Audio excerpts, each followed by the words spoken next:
Bobby Manning and John Zannis back for yet another Garden Report. I feel like we're doing this every day. There's not breaking news, but there's breaking buzz surrounding the Celtics. Enough, at least, for us to get on here and talk about, squeezing it in just before John has to pick up his daughter at soccer practice, and Bobby Manning has to lace up the high tops and pump up his Reeboks and head out onto the court and play pickup basketball tonight.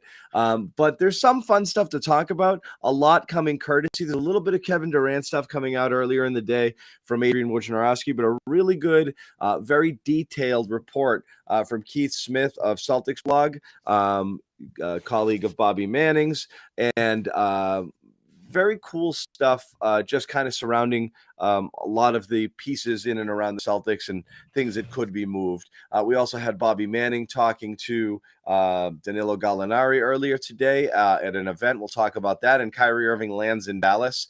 So a lot of good stuff to talk about. We figured it would be worth jumping on here and kind of chopping it up. So, Bobby, I wanted to kind of start.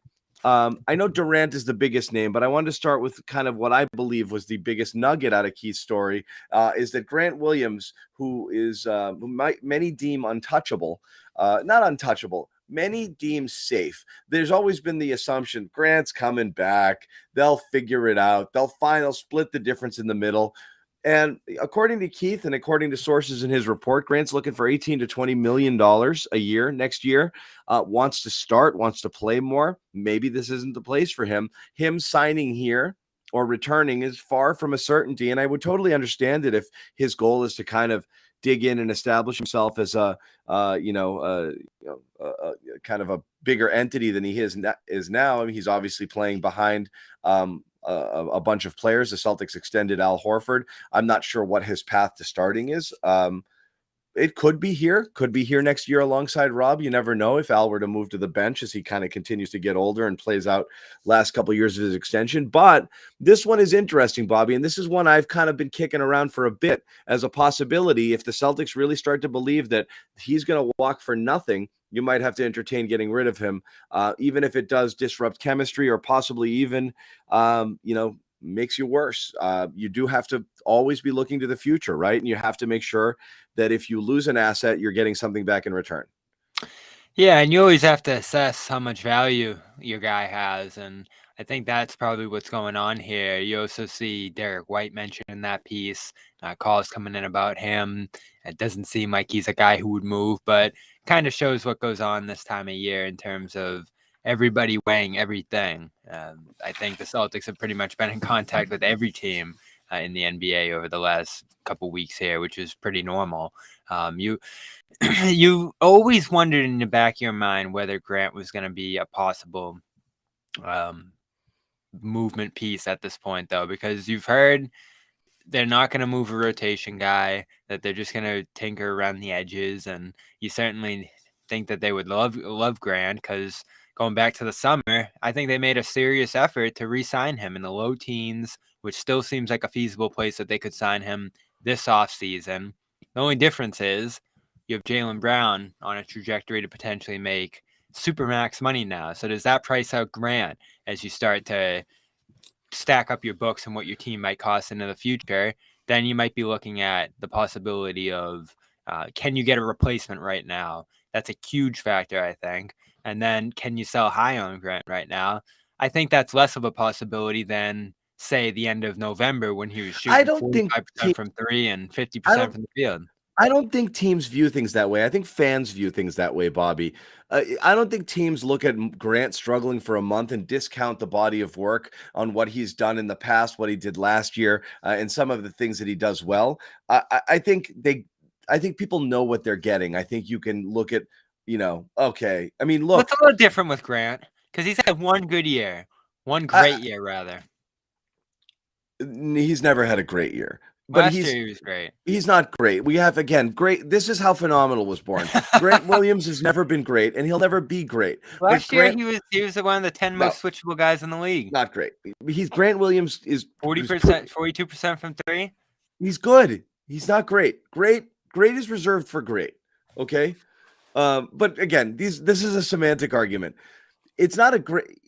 I think, again, so this is kind of the whole Grant conversation, honestly. I think there's a whole faction of people that believe, great, or beyond, what what numbers would show you, or whatever it is. And again, it's not all just counting stats, but believe that there's the myth of Grant Williams and what he does. Oh, the Giannis stopper, the this, the that, Jokic, all of this stuff. And it's created this legend around Grant Williams, which I think is way more than what he actually is.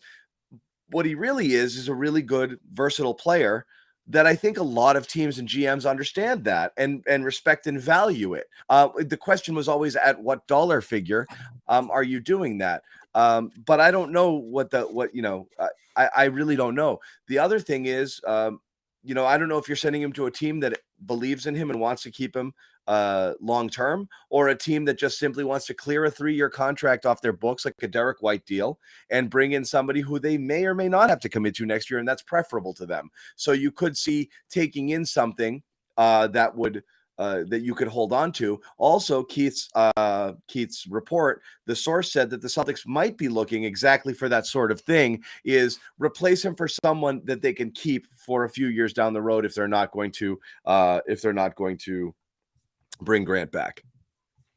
Yeah, and I've thought of people down the line that you could potentially use to leverage Grant, which I think is probably the way to go. It makes this year's team a little more expensive, but that's why I like the idea of a Jakob Poeltl, who you could maybe re-sign and be happier with at a higher dollar figure than Grant, potentially there, or go after another guy who a team doesn't want to keep, like a PJ Washington, who might not be as good as Grant, but of course wouldn't cost as much as Grant either.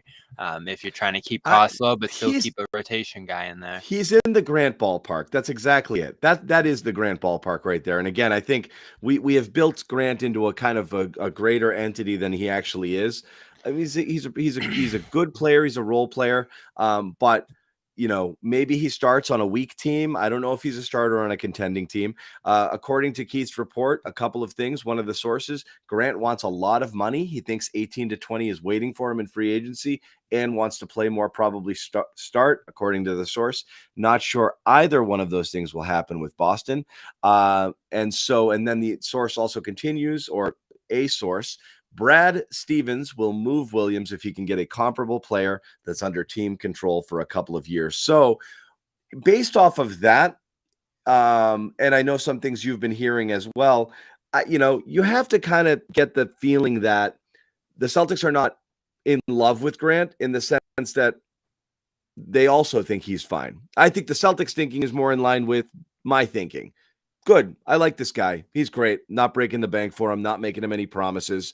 And I can absolutely, they didn't draft I'll him. absolutely swap him out if I can pull something else in here. Yeah. Well, Brad specifically didn't draft him.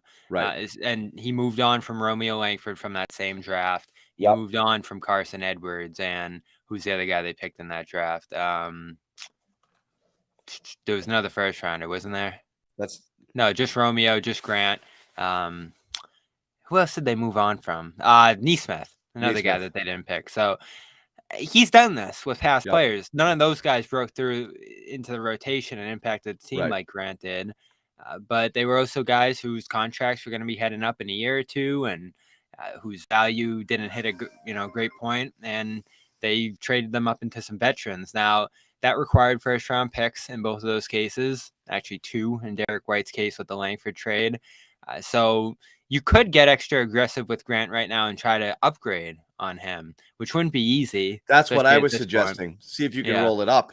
Yeah, I wonder if you could roll it up into a Poeltl, because Poeltl's not quite the same player as Grant. It's a much different skill set, but if they want to go double big, if they want to go double big and play that style, maybe it makes some sense. Forget double big. You have to seriously recognize that you have to upgrade this front court at some point, because it's going to expire. You feel pretty good, obviously, about your guards. You're at the guard position right now, and obviously you have 2 of the best young wings in the game, but you have massive question marks. So again, it's not insurance as much as it is replacements. Like, you need a Horford replacement. Honestly, I don't think you can continue. It's not that Horford is gone. I think you have to start thinking of Horford's minutes as unsustainable. Al Horford in the last couple of years before he rides off into the sunset really should be playing 15, 18, 20 minutes a game max and probably not starting. And you are going to have to bring in somebody who's going to play some serious minutes. And if you're concerned about Rob Williams, you've really, I mean, and his ongoing health issues, you've got to address that sooner than later. So yes, if you can roll up, even if it's a different style of player, you can roll Grant and something else into a Pirtle and then tell them, yeah, we'll work you in this year and you'll be starting next year. No question about it. Great. Do it. Yeah, but that's where you get into some worries about shaking up the room or shaking up what you've done that so far that works. Which Pirtle, everything you hear reported about him is that he wants his big payday and he wants a significant role in the team. And when the Celtics are healthy, he's not going to play a lot. You could say the same thing about PJ Washington, whose rookie deal's coming up and who, hasn't always had the biggest role in Charlotte either. I'm sure he's looking for a destination where he could maybe be a more forefront player, though he's been in such a bad situation this year. I'm sure that's a little different for him. You could say the same about Pearl as well, I guess. There's a lot of different guys you could look at in terms of stepping into Grant's position, but what's the goal? How many of these guys could be better than Grant? Or is it just about making the roster cheaper? Because that's why I say leverage him. You can have both.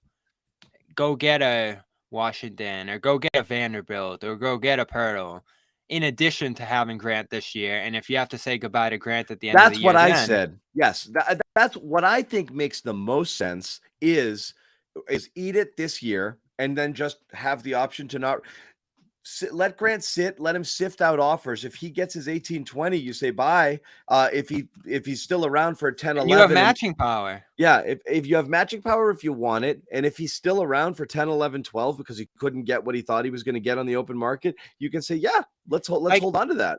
Like what names are we really talking about here? Washington, a little bit of a flashy name. I don't think he's as good. I think Olynyk is another possibility. Olynyk, I don't hate that one, but so far through their Celtics careers, did you like Olynyk or did you like Grant more?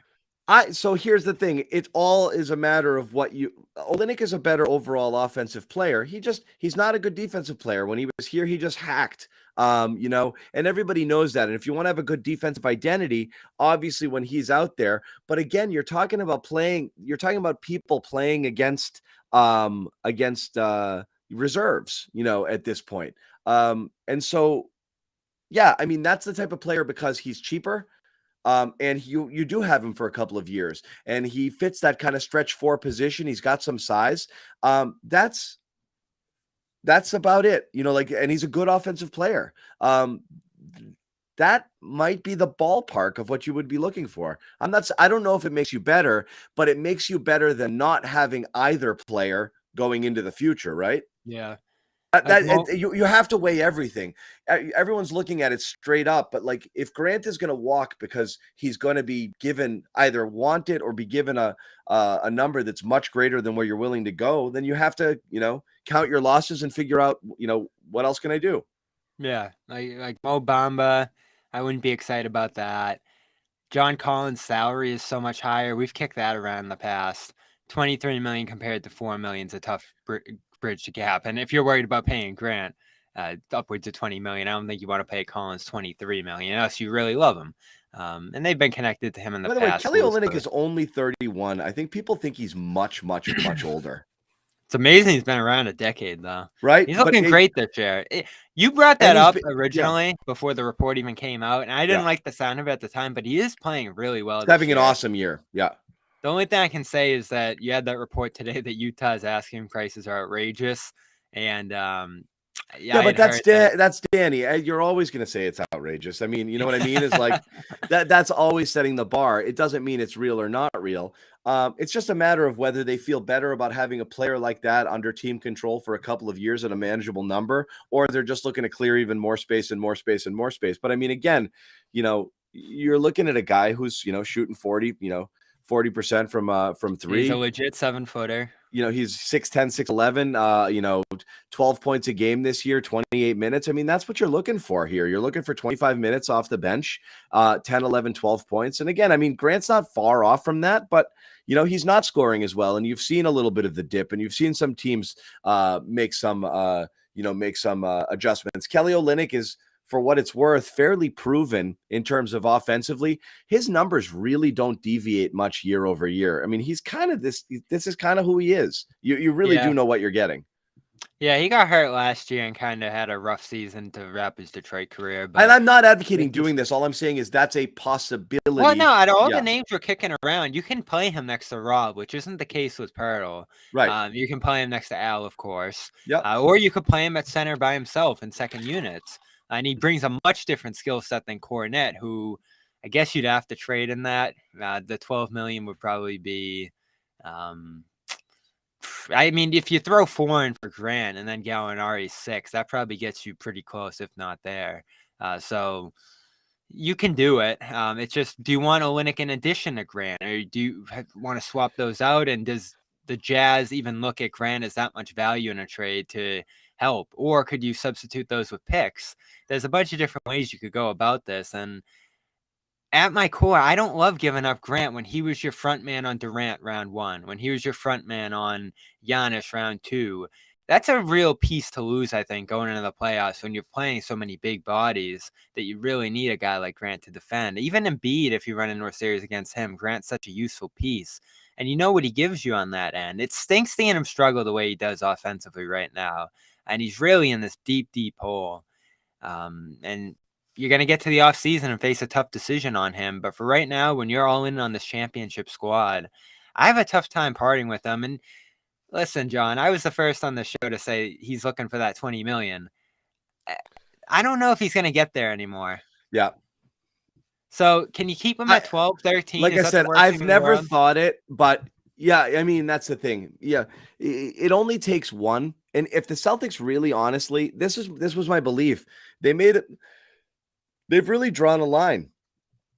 And I think that line is below what Grant, even the low of what Grant could get. I think he'll find a 14, 15 out there, probably, because it only takes one. I think that's about right. Playoffs or something, yeah. I think it's about right. But like I said, I really used a contract of like Brandon Clark as a barometer for like where I thought someone of Grant's stature is worth, and that was 4 and 52. I think that's exactly where it came in at about 13 million per. And I think that if they did that, they'd be done, and you wouldn't be having this conversation right now. But they're not, so that's where you're at. And the Celtics clearly didn't want to get there, didn't want to go wherever it would go. So it's interesting because here's why it's interesting. Rather than discuss Grant has flexibility on the court, you have flexibility if he's part of trades now. If the assumption was, as we were saying on the show last time, Bobby, Gallinari, Pritchard, and a couple of seconds might be all they're willing to deal if they're not going to deal a rotation player. If that was the case, there's very little you could do. But now if you're throwing a Grant Williams into the mix, all of a sudden your options have changed a tad, because now Grant Williams with Pritchard and a first-round pick ups the ante of the type of player that you could potentially get back. Whereas before you were really talking about, I don't know what's left, what garbage is left for whatever I can clear out for these pieces I'm not really using right now. So it does open possibilities. Yeah, and I wonder who wants him. The teams with cap, you could understand a Charlotte going after him if they're going to reload around their draft pick next year and bring all these guys back, they're veterans. But they have the cap space to do it in the offseason. Same with Detroit, same with San Antonio. So those teams that could go get him in the summer, I don't think they're giving up much for him now, unless it's a guy like Pirtle who they're going to give up anyway. I can't get away from the Pirtle thing. I know the teams downplayed it a lot. Fisher said they're in on him still, again, in that latest report. And the fact that they have that 2028 owed to the Spurs gives them a lot more flexibility in a deal with them than they have with other teams. Because you can't trade 2028 to other teams, but you can go to the Spurs and say, all right, we'll just give you 2028 unprotected. And there you go. And that's a plus over if the Spurs are looking at now and saying, all right, Brown and Tatum are probably going to be there in 2028. Maybe we don't end up even seeing that pick, but we will if they amend it, plus another pick coming over. I know they want 2 firsts for Pearl. It doesn't sound like a lot's been actually offered toward that asking price yet. They obviously sat on keeping him last year, and they've said that they'll keep him if they don't find a deal that's suitable because they have all that cap space. But he intrigues me. He's so good on offense. He's such a great rebounder. I know he's not a huge impactful defender, but he's 7'1". Yeah. He gives you a lot of what you already have right now at that position. If Rob goes down and you got to throw Jakob Poeltl in there, you feel great about that. Plus a great pick and roll finisher. I can already dream of Tatum going around his screens and finding him on the roll for a bunch of easy baskets. And what are they missing most offensively this year, John? I mean, you can argue shooting, but no, they have shooting. Yeah. Easy baskets inside. Throw it to a guy. They've always had that problem. Throw it to a guy and let him finish at the rim. If you have a guy in Poeltl who can give you 14 points every night doing that, that's a big plus and something that they don't have. I've always liked the Poeltl idea. I know it's expensive. I know it's a luxury, but you're going all in right now. And even if it's a rental, I think he helps you so much with things that you're missing right now. And that biggest vulnerability of losing a big man in the postseason and not having anything to replace him with. You really going to go to the buyout for your center? Like Nerlens Noel? Did that intrigue you at all?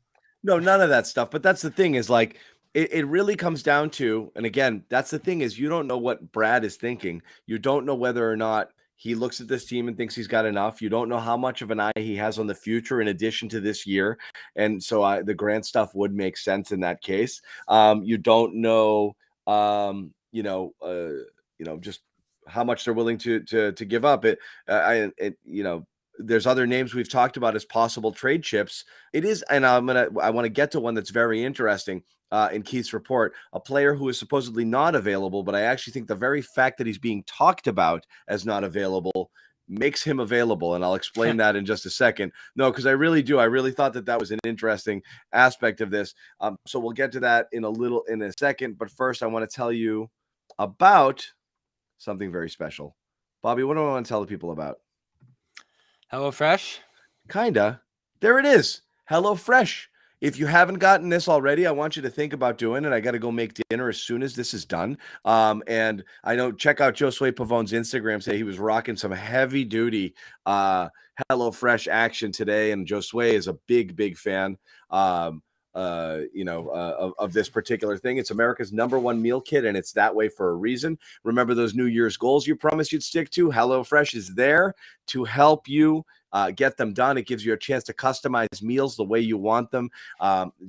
Whatever you want to do, swap out your protein, swap out your vegetables, tons of different menu options so you don't get into like weird like recipe fatigue. You keep making the same stuff over and over again. This is a really great way to change things up, and they're always changing things up too.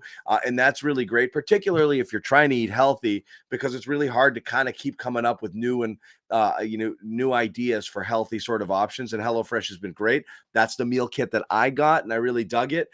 So if you want to check it out, really good deal being offered through the Garden Report right now. Go to HelloFresh.com/Garden65 and use the code Garden65 for 65% off your entire order plus free shipping. Once again, 65% off the entire order if you go to HelloFresh.com/Garden, use the code Garden65. If you do support our sponsors, as always, we'll send you a t-shirt.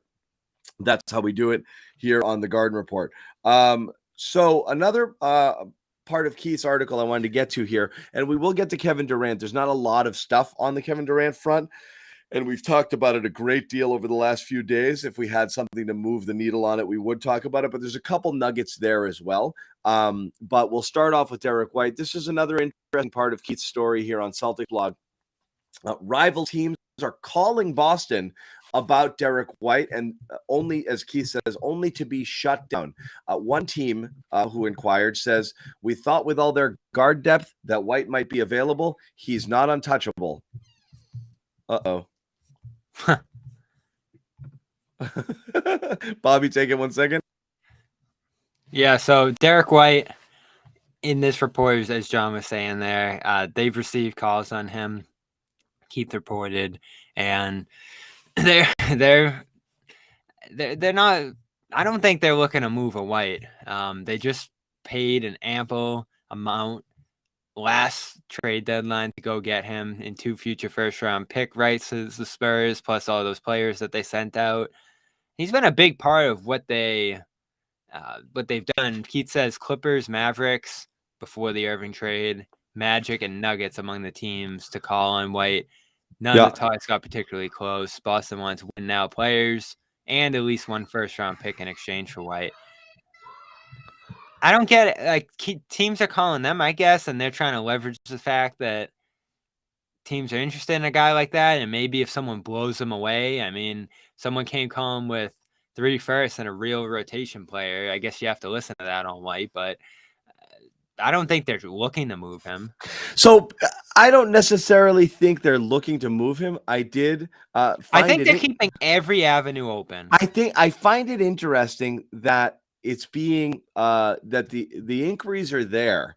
So people are kind of, rattling the cages, which means some teams, like if you're calling, like, it's one thing to call a team that's tanking, right?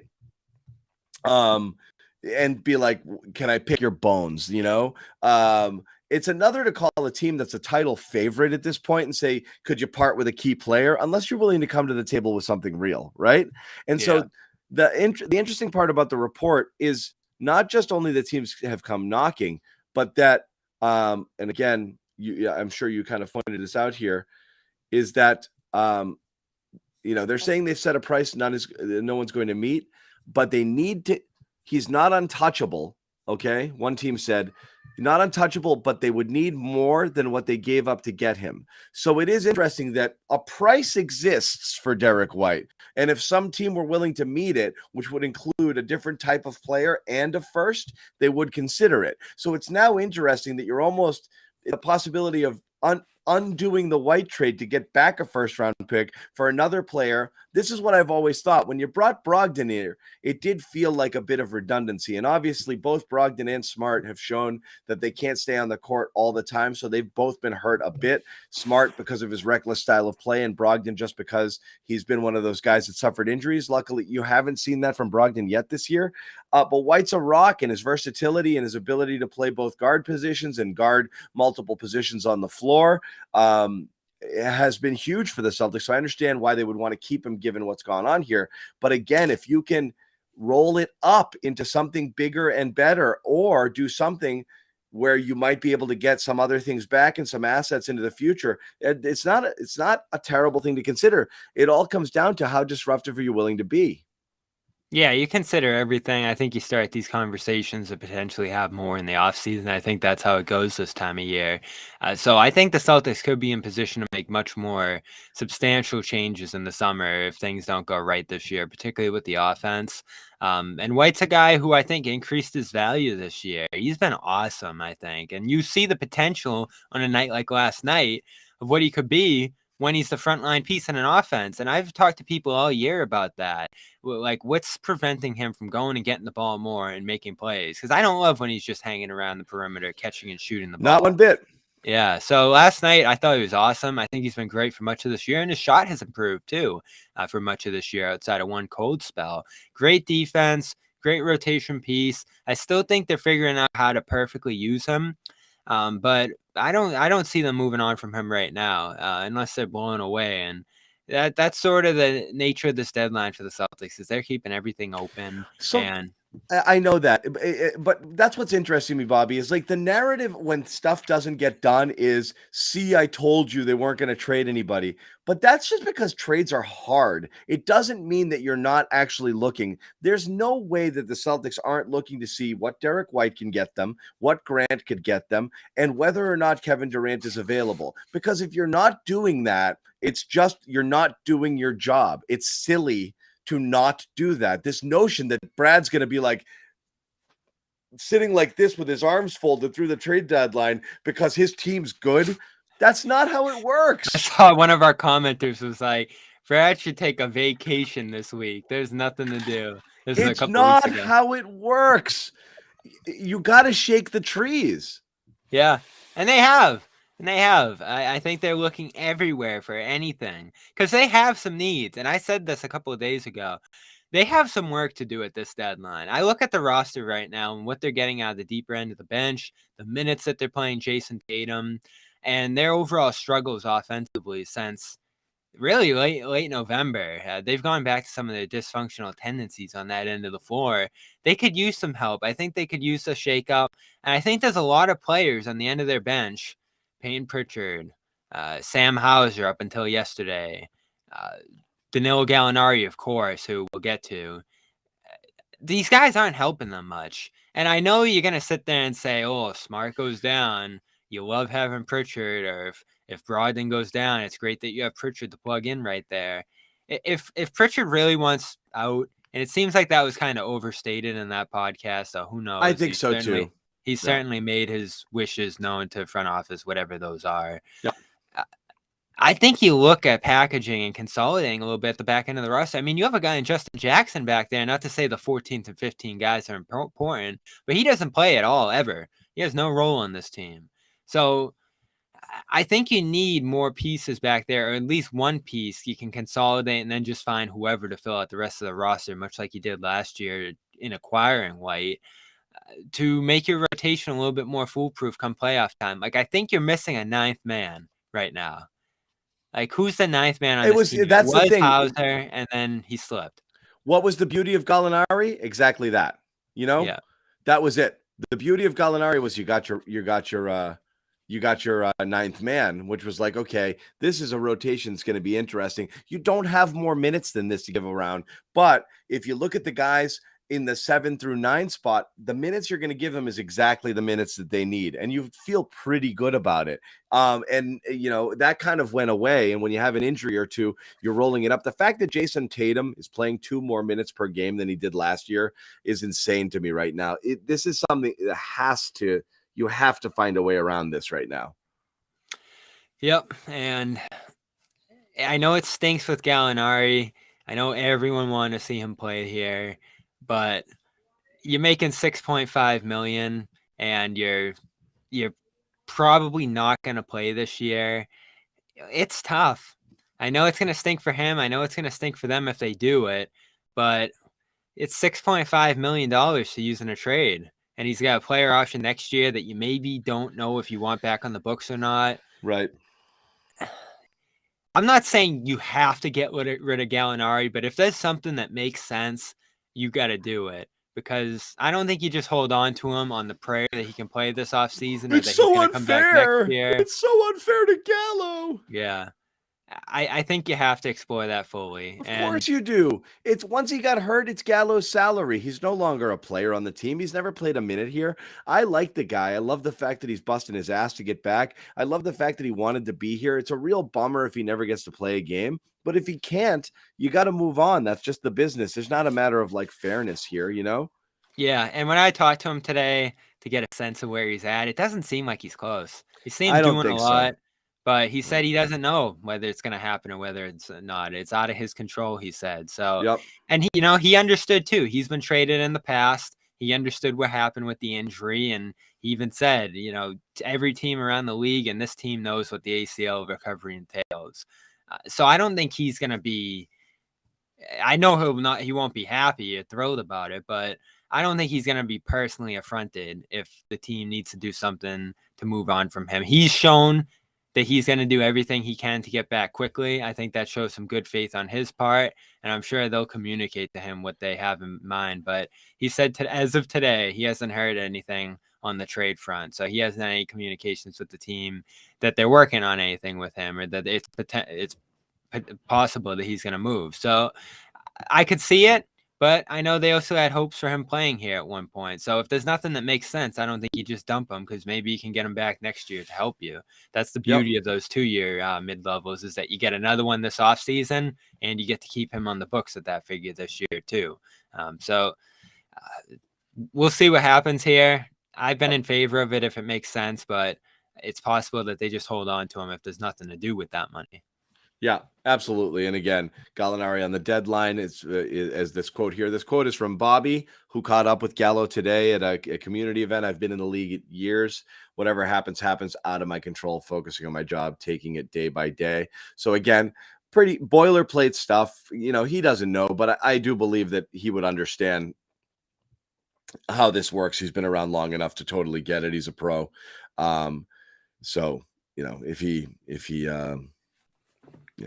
doesn't, if he He was doesn't, traded. He was traded for Melo. He was traded for Paul George. He's been traded many times throughout his yeah, career. yep. So we did want to switch gears here. A report earlier in the day, Adrian Wojnarowski. This is kind of what everyone's been waiting for, to see if the shoe would drop. And this is where, Bobby, you and I kind of thought it's headed, but it doesn't mean it's going to stay there. That the teams, they were talking today, they were meeting to talk about their future. And right now, they're not planning on trading Kevin Durant ahead of Thursday. But they talked today, and obviously that could change pretty quick. So, Durant has to like what he's hearing in order to stay. And he's got to feel okay that his boy Kyrie didn't get done dirty. And who knows what's going through his head right now. I mean, it was, we had kind of guessed that one of the reasons he wanted out in the first place last year at the beginning of the year was he didn't like how they treated Kyrie, didn't give him the extension. He's like, this place is a mess. And then Kyrie gets traded of his own making, sort of, but it's also because the Nets weren't going to give Kyrie what he wanted, which is kind of similar to what happened at the beginning of the year, right?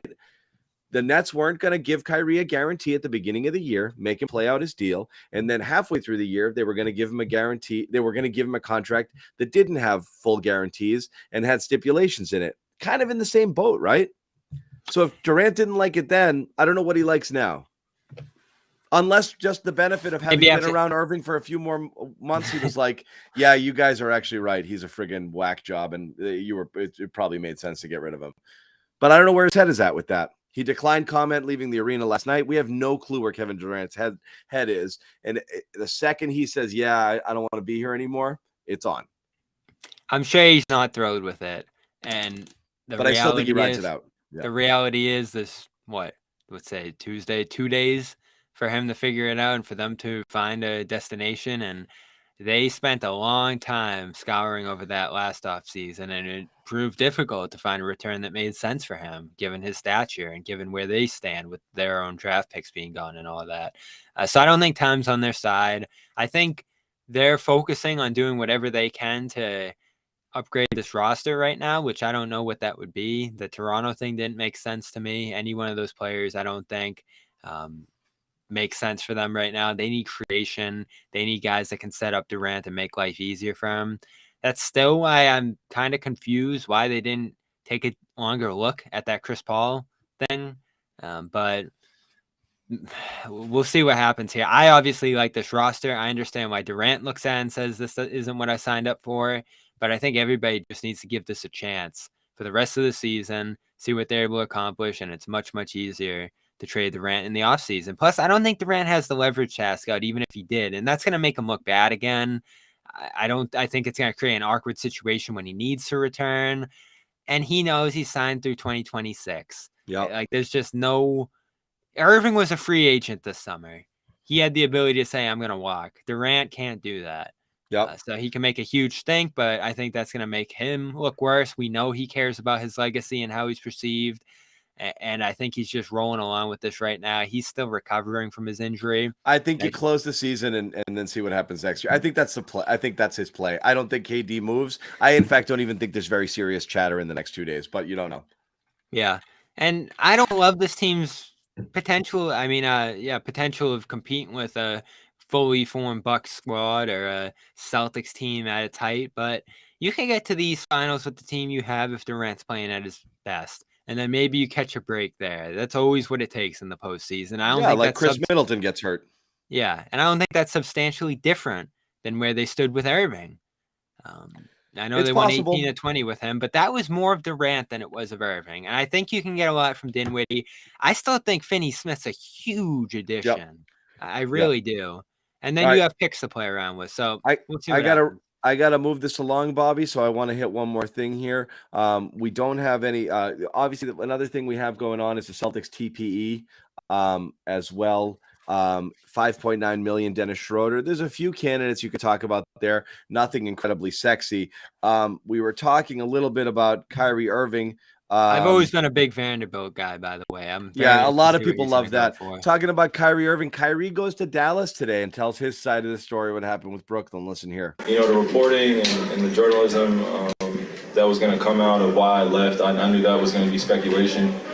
You know, but for me personally, you know, just sitting in the seat today, I just know I want to be places where I'm celebrated and not just tolerated or just, you know, kind of dealt with in a way that doesn't make me feel respected.